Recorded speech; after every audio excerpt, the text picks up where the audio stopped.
Now here's a big one, concentration. Zeroing in, preoccupation is fatal, both on the freeway and in business. I had to learn this. You got to keep your mind concentrated. I have a little rule that says, don't start the business day till you get to the office. I used to start my business day in the shower or at the breakfast table, and it just messed up a lot of things. I'm sitting at the breakfast table, guess where my mind is? At the office. I even got mixed up going to the beach and, trying to, do some relaxing time. But sure enough, when I'm in the office, I'm thinking about the beach. And when I'm on the beach, I'm saying I should be at the office. Now, see, that's mixed up.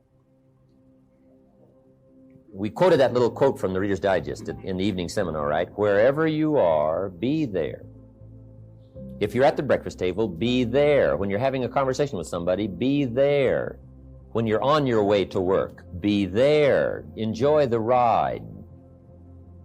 Take a look around you. What's going on? Study human nature. What's happening? Be there. And then when you get to the office, go for it. Reasonable time is enough time to achieve all of your goals. Just jot that down. Reasonable time is enough time. I had to learn that. Reasonable time is enough time. Here's why. It's not the hours you put in, it's what you put in the hours. If you start depositing greater ideas into the hours you've got later than now, I'm telling you, later, you can't believe the productivity that will flow. The ideas you can't think of now, a year from now, they'll start to flow. And when you deposit those ideas in the hours you've got, productivity multiplies by 2, 3, 5, 10. And then do priorities on your goals. What's important this week? What's important this month? Here's the next one. Often review. Just go over your goals to make sure that your list is working for you. It's got you inspired. It's got you turned on. Somebody says, how come you're up so early? Say, if you were headed where I'm headed, you'd be up early too. Well, if you were going to meet who I'm going to meet, you'd be up early. If it was going to stack up for you like it's stacking up for me, you'd be getting up early. This is why you need to think on paper. Put your game plan on paper to make sure you're not spending major time on minor things. Little phrase I have says, don't mistake movement for achievement. It's not that difficult to get busy. What you have to do is check to see what you're busy on. Because it's easy to haul out the trash and fix the screen door, get the car washed, take the kids to school. I mean, it's easy to stay busy, right? The key is on what? And so the rule is never give in to the temptation to clear up small things first. Instead of clearing up all your small things, start on your major tasks and loop back and clear up your small things later. There's something about small things. They're like rabbits in the field. They multiply. If you start working on your small things, the end of the day will come and you're still working on small things and your major task has not been touched. So you've got to discipline yourself to get straight into your most important task and stay with it until it's done. Yeah, and there are a lot of small things that are unavoidable. I mean, you just have to do them. There's a concept called working in real time. Working in real time says if it's a less than a 2-minute task that pops up, do it immediately. Yeah. Return the phone call, sign the note, read something, make the decision, dictate the memo, whatever happens to be. If it's less than 2 minutes and it's urgent, then do it immediately. Don't store it. And then get right back to your major. To accomplish major tasks, you need to carve out blocks of time where you can work without interruption. And that's what I do. Is I work at home and disconnect my telephone, and so I can work nonstop for 2 or 3 hours. You get extraordinary amounts done. I write and publish 4 or 5 books every year. Most people that I know do not publish one book in 3 to 5 years. I publish with major publishers. And they're good books, and they're 200 and 300 page books, and they're absolutely extensively researched, extremely detailed, well written, beautiful books. They're paid big advances by major publishers. I do 4 a year. How can you produce so many books? I know people have been trying to get a book done for years. I said, well, I just organize my time, and I block off major chunks, and I work those chunks. So what we know is that the key to success is, first of all, you have to know exactly what you want. And then second of all, you have to focus and concentrate. You have to focus and concentrate. The mind always moves towards its currently dominant thought. And otherwise, you become jack of all trades, master of none. I mean, I became a permanent consultant.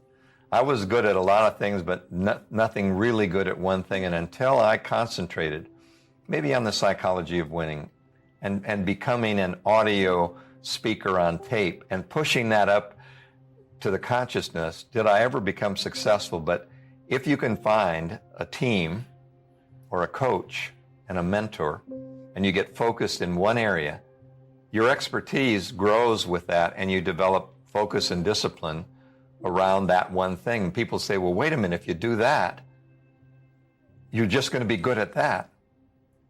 The great thing about that is when you're successful in one thing, they think you're a success in your whole life. And they give you free tickets when you could afford them. This is what the crazy thing about being really good at something. They give you free tickets when you're making more money than the average Joe. So the thing to do is take one thing and become really good at it. And then people will sponsor you. The other thing, of course, is that when you have a team, when you have comrades, when you have friendly competition like Olympians, or you have to run wind sprints, and you have to compete with one another on the same team, you find yourself helping other people because you're all on the team together. You're not going to beat anyone out of their position, but you're trying to be your best among a fast field. So I think realizing that you're with a team of winners, that you're disciplined by training, and no train, no gain. Super Bowl, Olympic, astronaut, all the same. Rehearse, on the field, simulate, drill, learn the plays, remember. The next thing you know, it becomes like driving your car or brushing your teeth, second nature. And everyone says, look at that, spontaneous performance. Spontaneity is conditioned reflex. Right. You're only spontaneous when you've learned to do it before and you're comfortable doing it. But you don't just do it without learning. So I think the coach, the equipment, the team, the comrades, and the training is everything. Multitaskers are less efficient than single taskers. People multitask because they have a modified form of attention deficit disorder. Average adult in America has an attention span of 45 seconds. They're very easily distracted. So therefore, what we do is we forget multitasking, and instead we try to focus. If we get diverted or digressed into another task, we come back to it like a gyroscope coming back to full upright position. We're single tasking. Now, here's some of the keys. And this, again, I teach these in my programs. Number one rule is do things faster. In other words, pick up the pace. Move quicker. If you want to get more done.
done, move quickly.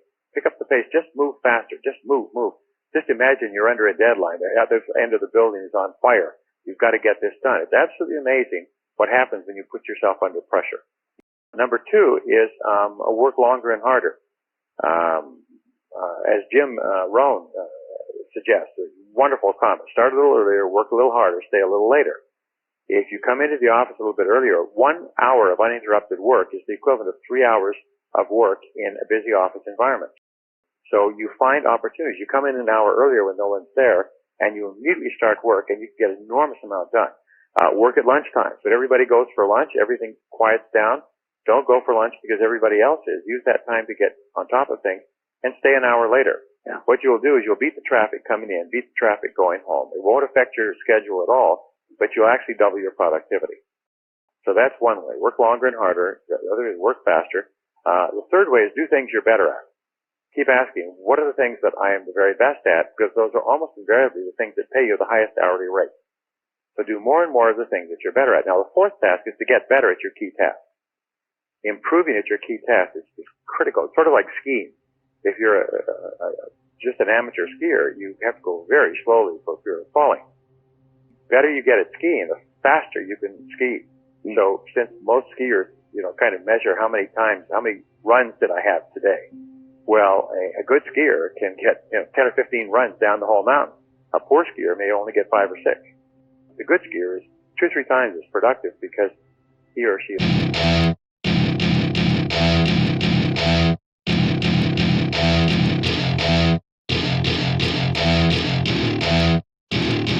Welcome to my party, we're just getting started. A life is a dream or a nightmare scarring. Hand me a drink cause I think I'm going all in. Get me a shrink who can catch me when I'm falling. Cover up my scars, flip the handlebars. Crashing in my car, wake up in a bar. I'll be a superstar, just on my avatar. This world is so bizarre, empty out the reservoir. Yeah, I'm taking 6 shots, yeah, straight to the face. And I wanna get lost, I'm sick of this place. Don't know how to stop when I'm feeling this way. So I'm taking 6 shots till I'm feeling okay. I think I'm going crazy, don't think I'll get home safe. So I'm taking 6 shots, all straight to the face. I'm taking 6 shots, are you coming with me? I'm taking 6 shots, yeah, straight to the face. And I wanna get lost, I'm sick of this place. Don't know how to stop when I'm feeling this way. So I'm taking 6 shots till I'm feeling okay.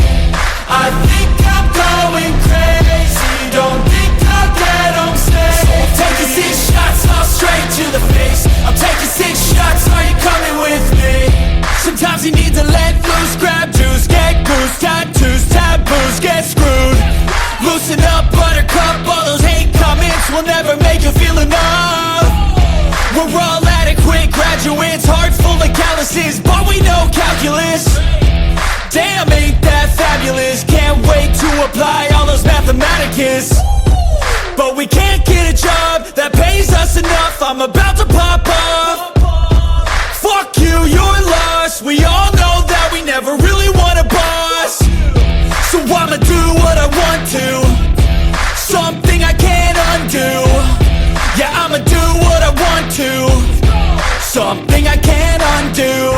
I'm taking 6 shots, yeah, straight to the face. And I wanna get lost, I'm sick of this place. Don't know how to stop when I'm feeling this way. So I'm taking 6 shots till I'm feeling okay. I think I'm going crazy, don't think I'll get home safe. So I'm taking 6 shots, all straight to the face. I'm taking 6 shots, are you coming with me? I'm taking 6 shots, yeah, straight to the face. And I wanna get lost, I'm sick of this place. Don't know how to stop when I'm feeling this way. So I'm taking 6 shots till I'm feeling okay. I think I'm going crazy, don't think I'll get home safe. So I'm taking 6 shots, all straight to the face. I'm taking 6 shots, are you coming with me?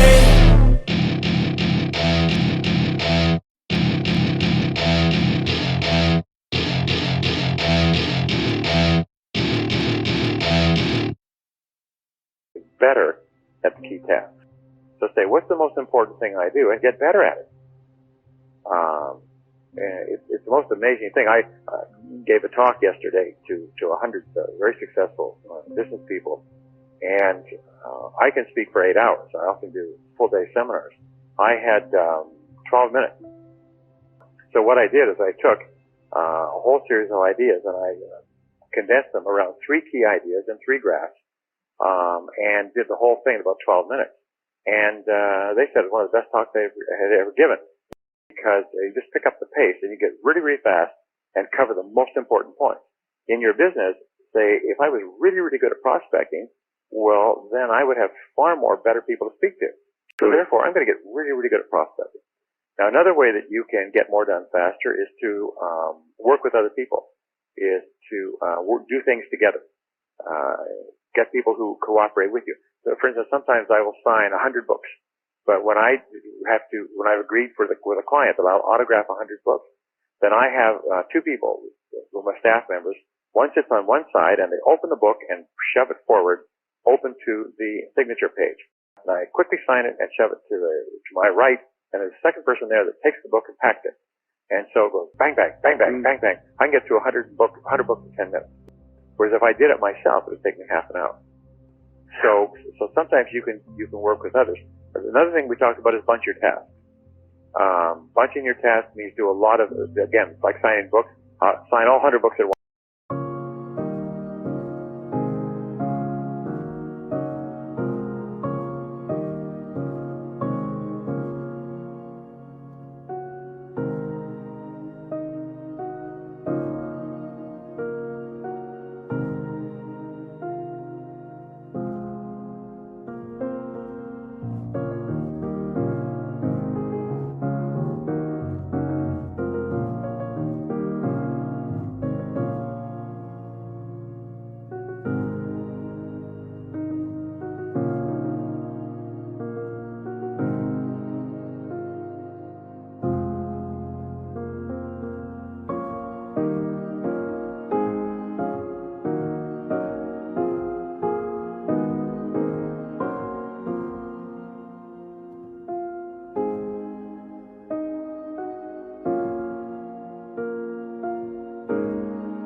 Do all of your letters or proposals at once. Do all of your prospecting at once.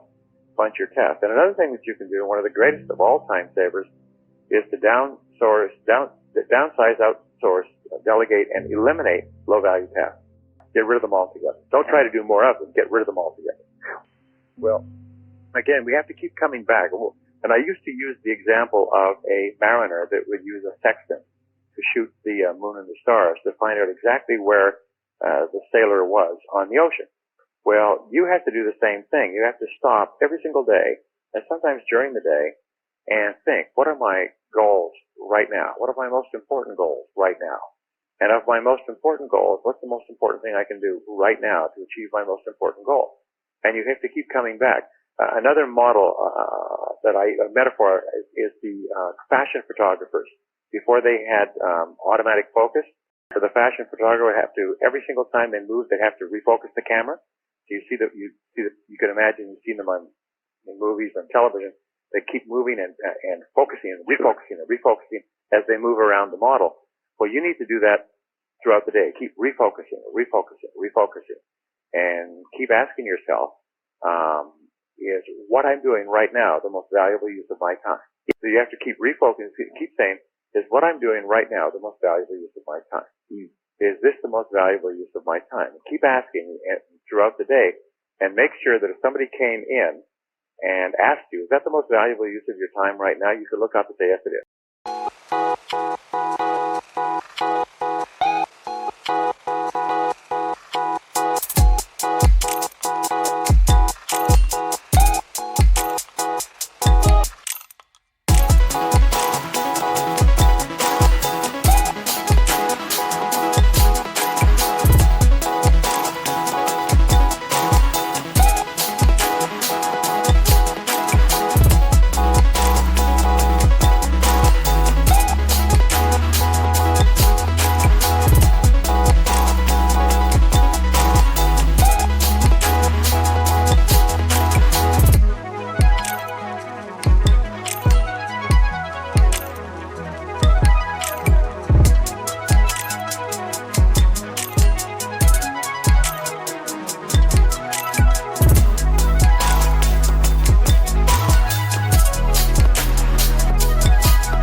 Like my talking to you right now is the most valuable use of my time right now.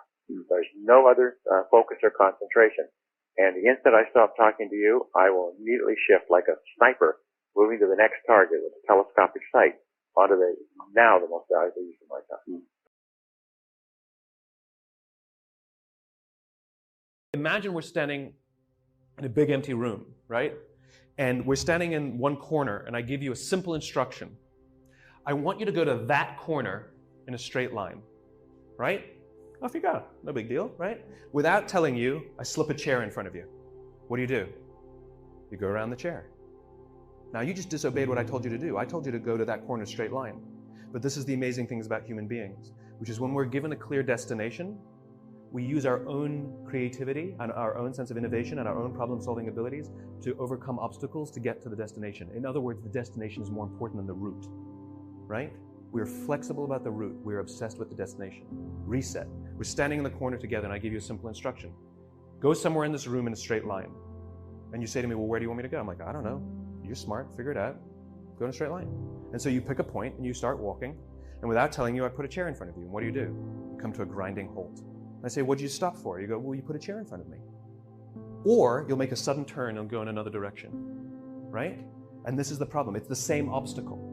The difference is when you have a clear destination, the obstacles become easy to overcome. When you don't have a clear destination, you keep coming to a grinding halt. And what we do in our companies is we're counting the steps we're taking along the route.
We're never looking at the destination, right? So a company says, made $1 million this year, we were only planning on making 800,000. Like we took 10 steps, we're only planning on taking 8. Where are you going? No clue, right? We count the steps. And so the point is that people want to feel that the effort that they're exerting actually are moving somewhere. And so successful measurement, successful recognition is not just for the steps you take. It's not just for the effort. It's that the effort you exerted moved us closer to where we're trying to get to. I head for Northern California, Clear Lake, ride the Jeep trails up on top. One of my great recreations, where there's no stoplights, no traffic lights, and where the air is clear and where you can do some thinking. Part of it's to get away, but I'm now going to put a fax machine in my motorhome so I can, update my technology. Part of my mode for the future is to be in touch and out of reach. I want him to say, for the next, little while, you can contact him, but you can't find him. He's off in the mountains somewhere. So I love to do that, but I'm writing a little less. I'm a little more cautious now than I used to be, but, all these years, it's been fun for me. Dirt bike on top, solo. I just have to get away by myself for all the traveling I do around the world and all the hotels and all the, flights that we take, flying everywhere. It's great to be alone. There's something to be said for solitude. Not forever, but, get away, think things over, make some wise decisions, hopefully, and just contemplate the past and design the future.